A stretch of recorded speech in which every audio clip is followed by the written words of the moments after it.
जम्मू कश्मीर में जो मां वैष्णव देवी मंदिर है, विश्व के एक प्रमुख तीर्थ स्थलों में से एक है। हर साल लाखों श्रद्धालु मंदिर में दर्शन के लिए जाते हैं, खासकर नवरात्रि के दौरान। नवरात्रि के 9 दिनों में लाखों श्रद्धालु यात्रा के लिए मां वैष्णो देवी के मंदिर को जाते हैं। वहां अपनी मन्नतें पूरी करते हैं और नवरात्रि में मां की सेवा करते हैं, भजन भंडारे और लोगों की सेवा करते हैं। सबके अपने अपने तरीके होते हैं मां के लिए अपनी आस्था और भक्ति दिखाने के। इस यात्रा को वैष्णो देवी यात्रा के रूप में जाना जाता है और यह हिंदू धर्म के एक प्रमुख त्योहार के रूप में माना जाता है, जहां भक्तों की आस्था और भक्ति को देखते हुए अलग अलग धार्मिक और सांस्कृतिक अनुष्ठान भी आयोजित किए जाते हैं। पूजा समाप्त होने के बाद मालिनी ने प्रसाद लिया और फिर पंडित जी की बताई हुई बातों के बारे में सोचने लगी। अगले दिन उसने शांति से पूरा दिन अपना काम किया, लेकिन उसके दिमाग में एक ही बात बार बार घूमे जा रही थी। मेरी शादी होते ही मेरे पति की नौकरी चली गई। वो आज तक पैसे कमाने के लिए न जाने कितने ही छोटे मोटे काम करके सब कुछ संभाल रहे। मेरी सास मुझे बिल्कुल पसंद नहीं करती और मेरे ससुर जी की तबीयत भी हमेशा खराब रहती है। मेरे परिवार पर मानो दुखों का पहाड़ ही टूट गया है। लेकिन क्या इतने सालों में वैष्णो माता ने मेरी एक भी पुकार को नहीं सुना? क्या उन्हें मेरी भक्ति और मेरी आस्था पर आज तक शक था?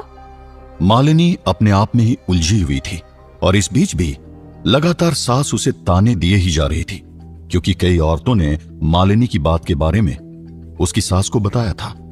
उसकी सास शर्मिंदा थी कि मालिनी आखिर इतने लोगों के बीच इस तरह की बातें कैसे कर सकती थी। लेकिन आज मालिनी उन तानों पर ध्यान नहीं दे रही थी, बल्कि पंडित जी की बताई हुई उस कहानी के बारे में सोच रही थी, जो जागरण के दौरान पंडित जी ने सभी को सुनाई थी।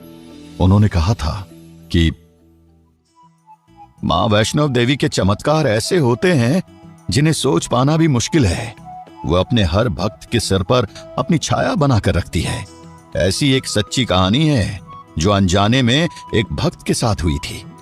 एक बार एक आदमी अपने घर से मां वैष्णो देवी के दर्शन के लिए निकला। उसकी मां की तबीयत हद से ज्यादा खराब थी। वो बहुत परेशान था, लेकिन उसका फैसला भी बहुत मजबूत था कि वो माता के दर्शन करने जरूर जाएगा। वो चलते हुए रास्ता भटक गया और एक घने जंगल की ओर मुड़ गया। रास्ता इतना ज्यादा डरावना था कि अब उस आदमी को घबराहट होने लगी थी। लेकिन वहीं थोड़ी दूरी पर उसे एक बूढ़ी महिला मिली, जो उसे आगे का रास्ता बताते हुए उससे कहने लगी कि उसकी प्रार्थना जल्दी ही पूरी हो जाएगी। उस आदमी ने उस महिला पर ध्यान नहीं दिया और आगे बढ़ गया। वो बस जल्दी से जल्दी दर्शन करना चाहता था। जब वो मंदिर पहुंचा और उसने दर्शन किए तो उसने ध्यान दिया कि माता ने चरणों में वही पायल पहनी हुई थी जो उस बूढ़ी औरत ने पहने हुए थे।